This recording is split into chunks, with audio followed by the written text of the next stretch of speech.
तर नमस्कार मित्रांनो, मी आत्ता मुंबईला गेलो होतो. तर 6 डिसेंबरला न गेल्यामुळे मी म्हटलं चला चैत्यभूमीला जाऊन वंदन करून येऊ.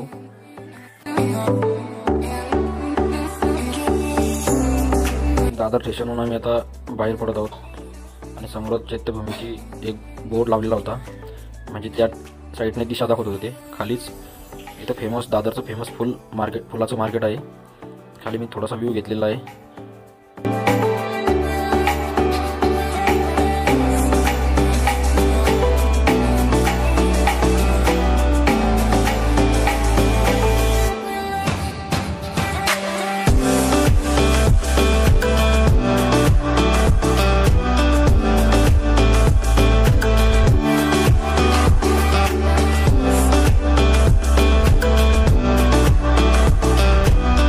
आम्ही त्या ठिकाणून पायी जात होतो. पायी जात असताना मला लागली भूक.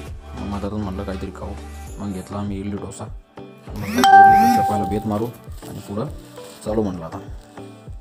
त्याच्यानंतर धकलो आम्ही पायी समोर डॉक्टर बाबासाहेब आंबेडकर स्मारक चैत्यभूमीकडे असं लिहिलं होतं.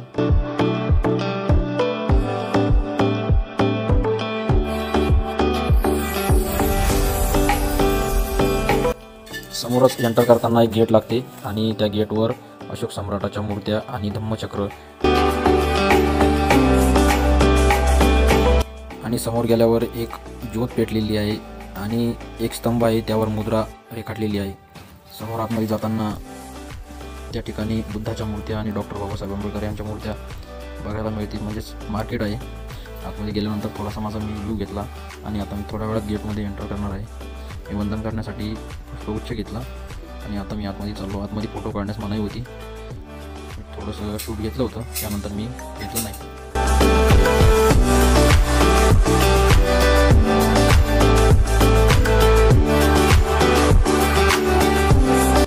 वंदन करून बाहेर आल्यानंतर लगेच बाहेर थोडा फोटोशूट केला आणि समोरच बीचवर आलो.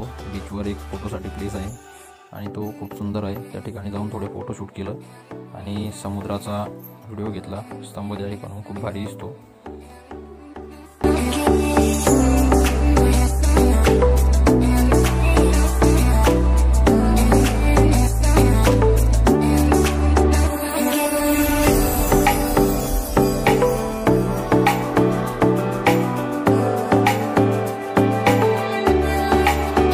मग काय चालून दमलो. म्हटलं चला थोडंफार पाणी पिऊ. एनर्जी संपली होती.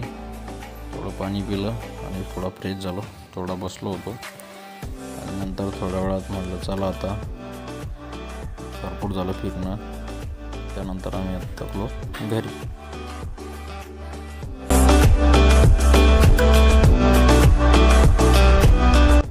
चला मित्रांनो, आता भेटूया समोरच्या ब्लॉगमध्ये आणि लवकरात लवकर मी समोरचा ब्लॉग तुमच्या भेटीसाठी घेऊन येईल. तोपर्यंत व्हिडिओला लाईक, शेअर, सबस्क्राईब करून ठेवा आणि सर्वांनी काळजी घ्या. व्हिडिओ बघितल्याबद्दल धन्यवाद. आणि शेवटचं एकदा गावाकडचंच बरं आहे बापा. हे बघा सिटीमध्ये मुंबईमध्ये कशी गर्दी आहे. लोकल ट्रेनमध्ये कसे लटकून सर्वजण चालले आहेत. बाय.